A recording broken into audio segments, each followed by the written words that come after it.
मुदाकरातमोदकं सदा विमुक्तिसाधकं कलाधरावतंसकं विलासिलोकरक्षकम्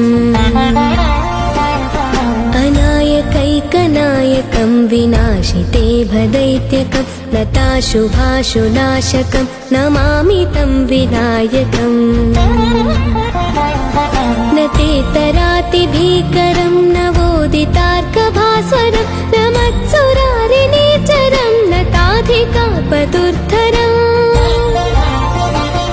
सुरेश्वरं निधीश्वरं गजेश्वरं गणेश्वरं महेश्वरं तवाश्रये परात्परं निरन्तरम्